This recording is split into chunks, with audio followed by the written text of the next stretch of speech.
onipotente.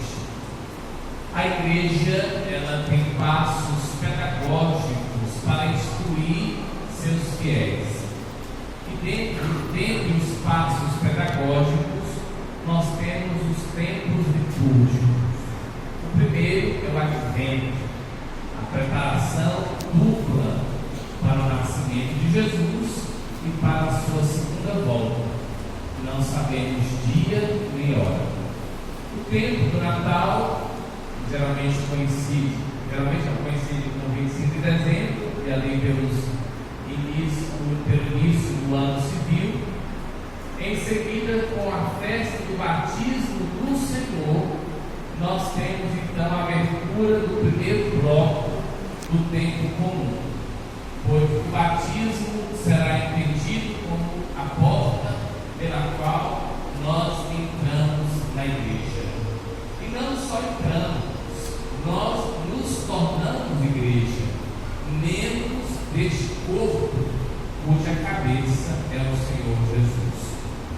Sobretudo na Idade Média, a igreja era vista como um grande triângulo. Nesse triângulo estava lá em cima o Papa, depois os reis, os sacerdotes, alguns religiosos e na base o povo. Com a reforma do Concílio Vaticano II, a igreja piramidal cedeu espaço para a igreja comunhão, de modo que todos nós somos membros dessa igreja e todos nós somos servidores, obviamente cada um com sua missão, mas tendo uma raiz comum, que é justamente o batismo.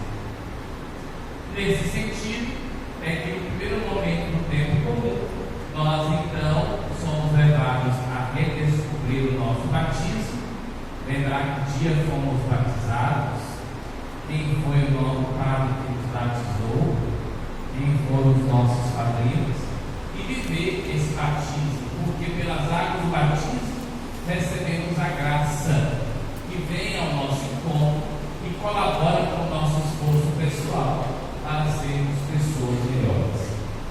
Vamos então a esse primeiro bloco do tempo comum até chegarmos à quarta-feira de cinzas, onde entraremos no grande retiro que é a quaresma. Depois do tempo quaresmal, com a Semana Santa, entramos no tempo pascal, que acabou no domingo passado com a solenidade de Pentecostes. Hoje damos início ao segundo bloco do tempo comum, que vai até a solenidade de Cristo Rei do Universo, lá no mês de novembro.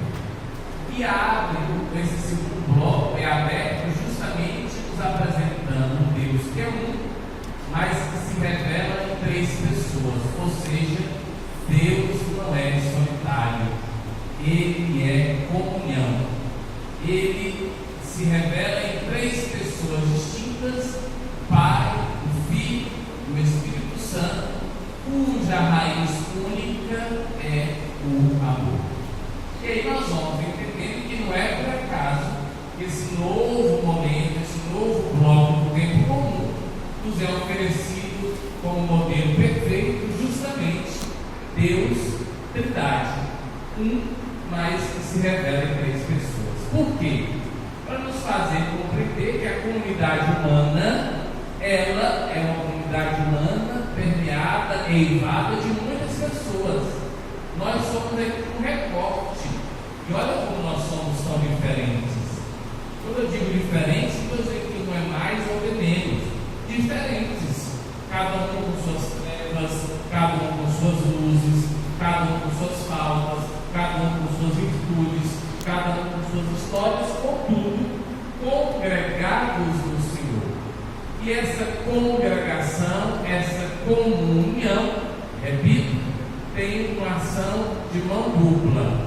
É a ação de Deus que por primeiro nos agrega, nos reúne, nos torna família, e obviamente o nosso esforço para que nós nos sintamos membros dessa família. Com certeza, como acontece na nossa família consanguínea, acontece também na família espiritual. Somos mais próximos de alguns e distantes do outro. Contudo, isso não pode ser barreira para que nós nos amemos a todos. Porque o amor, ele implica, mesmo que nós não conheçamos, implica que nós nos devolvemos ao outro, assim como o Senhor foi para conosco. Muito bem. Diante disso, nós vamos ter aqui as leituras, sobretudo o texto de Moisés, o texto do Êxodo. Antes do capítulo 34 que nós ouvimos hoje, temos ali os capítulos 32 e 33. O que acontece nesses dois capítulos? Acontece aquele instante no qual Moisés sobe ao Sinai, e lá, naquela montanha fumegante, Deus se comunica com Moisés, seu amigo, lhe dá as tábuas da lei e lhe oferece as normativas para o povo de Deus, que estava aguardando Moisés no sopé da montanha. Só que o povo, como eu, impaciente, começou a murmurar e começou a dizer: olha, Deus está demorando muito. Moisés, esse negócio está lá em cima, está muito bom, nós aqui embaixo, desse sol de rachado, vamos nos movimentar. E foram conversar com Arão e disseram: olha, Arão, vamos fazer um Deus que seja próximo de nós. O que fizeram? Começaram a tirar anéis, tudo, e fizeram o bezerro de ouro. E a teologia da igreja nos faz entender que não é o bezerro de ouro a causa da idolatria, mas foi o coração do povo que se desviou de Deus e lançou o seu olhar e seu afeto em coisas que passam. É como quando estamos dirigindo e olhando para o celular, de repente batemos no carro na frente ou atravessamos o sinal vermelho. A culpa do celular não, a culpa é minha, que desviei a minha atenção, a culpa é minha, que desviei o meu coração. Estou dizendo isso para que nós entendamos que o contexto das imagens na igreja as imagens fazem parte do contexto estético, de sinais, de embelezamento, para que quem quer que entre aqui perceba que aqui não é um lugar qualquer, mas um lugar de adoração de Deus. E o nosso coração deve estar sempre focado, sempre voltado ao Senhor, para que Ele se torne o nosso primeiro amor. Depois que Moisés desce do Sinai, o que acontece? Moisés vê aquela movimentação, vê o povo rodando em torno do bezerro. Moisés, com raiva, eu também ficaria, pega as duas tábuas de pedra, joga no bezerro, quebra tábuas, deve ser um chafurdo. Se fosse o que eu ia falar que era um chafurdo, né? Foi um chafurdo. E aí o que acontece? Deus diz a Moisés, Deus a Moisés, volta para o Sinai. Por quê? Para Deus dar de novo as tábuas e fazer algo muito importante. Quando ele volta, e Deus então desce na nuvem e permaneceu com Moisés, e Moisés, invocou o nome do Senhor. Nós sabemos que o nome de Deus é sagrado e não pode ser dito. Por isso que falamos Adonai, Elohim, El Shaddai ou Hashem, significa o Altíssimo. Só que quando Moisés invoca o nome do Senhor, Moisés grita. Vamos olhar aí no número 7 do folheto, no número capítulo versículo 6. Moisés então grita: Senhor, Senhor, Deus o quê? Misericordioso e clemente. Depois clemente, depois paciente, depois rico em bondade e por fim fiel. Vamos falar mais forte. E fiel. Olha só os atributos de Deus. Deus que é misericordioso. O que significa misericórdia ou essence? ação de Deus se rebaixa e aproxima-se da nossa miséria, não para ficar conosco lá embaixo, mas para nos reerguer e para que sejamos aquilo que Ele deseja para cada um de nós. Ele é clemente, Ele é bondoso e por fim fiel. Isso é muito importante, sabe por quê? Porque nós temos experiências humanas nas quais encontramos a decepção, encontramos a frustração, encontramos o descontentamento. E se não tivermos atenção, essas nossas relações humanas frágeis e muitas vezes decepcionantes podem nos fazer achar que Deus é como os demais, que Deus é infiel, que Deus ele age de acordo com os seus preconceitos, e isso vai fazer com que nossa relação com Deus vá se esfriando. E aí, o que Moisés faz? Coloca o rosto no chão. A expressão rezar com a boca no pó, que está no Antigo Testamento, era isso. É um pouco como faz os muçulmanos. Nós temos como cristãos a oração de fazer a oração de joelhos.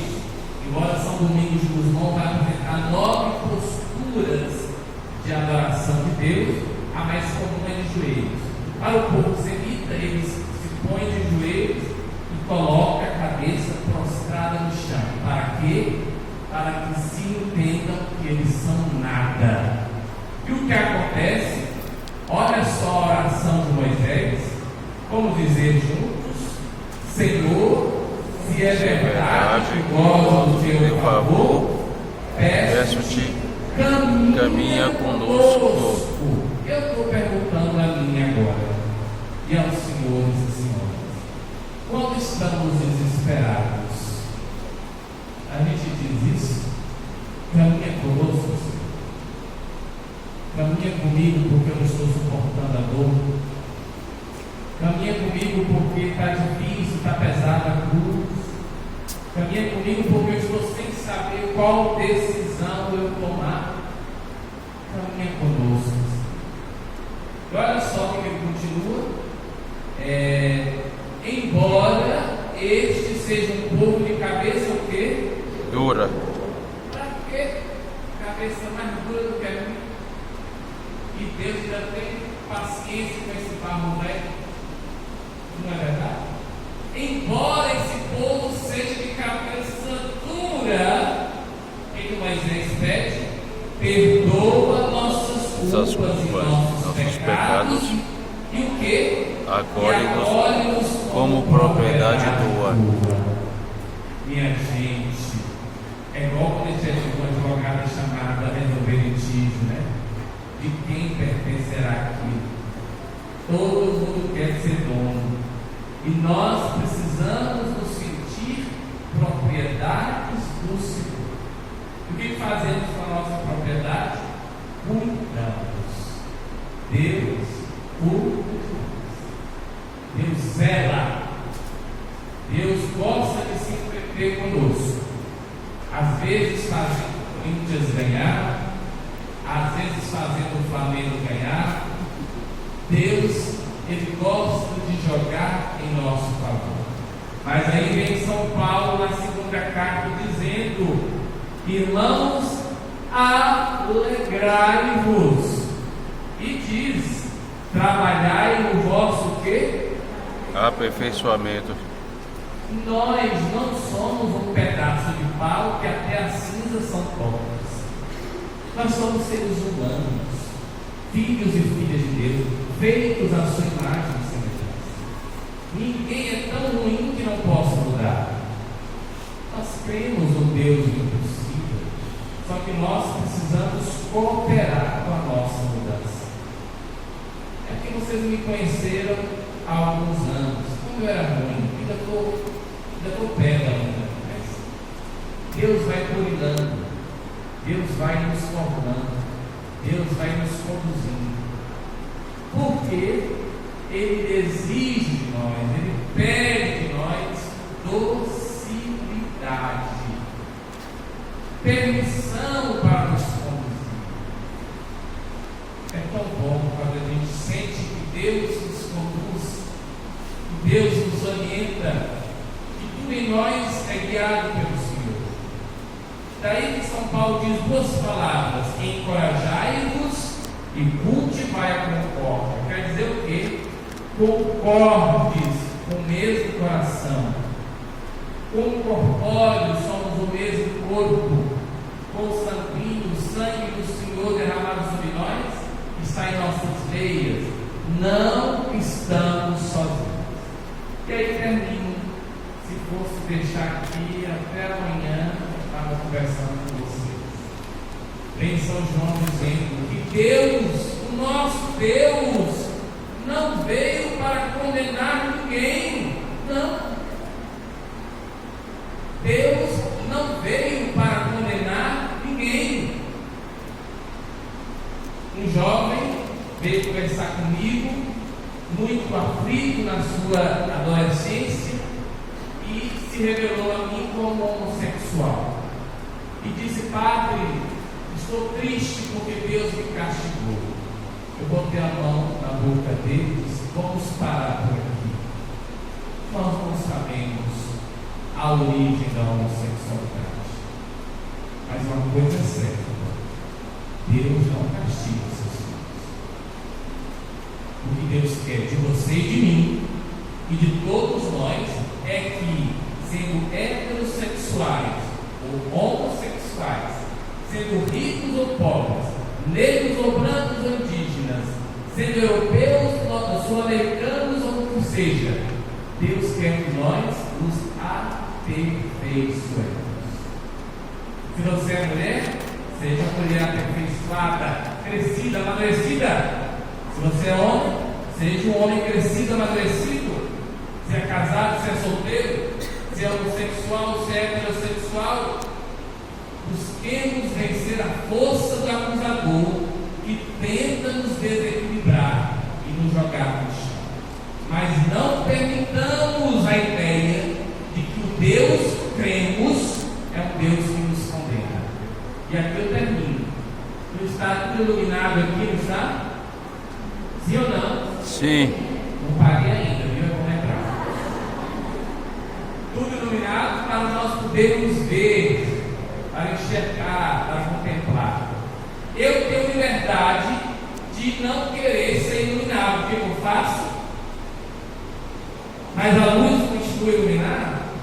Sim ou não? Sim. A luz continua ainda para ser paga? Sim ou não? Mas eu estou querendo viver nas trevas. Deus respeita a nossa liberdade. É incrível, né? Ele nos deu liberdade e não consegue desrespeitá-la. Por isso que fala no Evangelho: aquele que crê será salvo. Quem não quer crer buscou a sua condenação, quis viver nas trevas. Daqui a pouco vamos voltar para casa. A pergunta para você: você quer crer ou não em Cristo Salvador? E não nos esqueçamos, Ele é fiel. E qual mamãe lança sobre nossas feridas azeite e vinho para curar nossas feridas e nos ajudar em nossa campanha. Amém? Amém. Creio, Deus Pai, Todo-Poderoso, Criador do céu e da terra, e Jesus Cristo, seu único Filho, nosso Senhor, que foi concebido pelo poder do Espírito Santo, nasceu da Virgem Maria, padeceu sob Pôncio Pilatos, foi crucificado, morto e sepultado, desceu à mansão dos mortos, ressuscitou ao terceiro dia, subiu aos céus, está sentado à direita de Deus Pai Todo-Poderoso, de onde há de vir a julgar os vivos e os mortos. Creio no Espírito Santo, na Santa Igreja Católica, na comunhão dos santos, na remissão dos pecados, na ressurreição da carne na vida eterna. Amém. Irmãos e irmãs, oremos ao Pai para que escute as nossas orações e nos transforme na sua palavra. Edifica, Senhor, a vossa igreja. Edificai, Senhor, a vossa igreja. Deus, fonte de toda unidade, acompanhai sempre os passos de vossa igreja em sua missão de ser sacramento do reino e sinal visível de unidade e fraternidade. Nós os pedimos. Edificai, Senhor, a vossa igreja. Deus, fonte de toda misericórdia e clemência, guiai a humanidade na construção da paz, da justiça social, da equidade e do compromisso com a vida. Nós os pedimos. Edificai, Senhor, a vossa igreja. Deus, fonte de amor, vós nos enviastes vosso Filho para vivificar o mundo. Transformai-nos em pessoas compassivas e corajosas na missão de reconciliação e de paz. Nós os pedimos. Edificai, Senhor,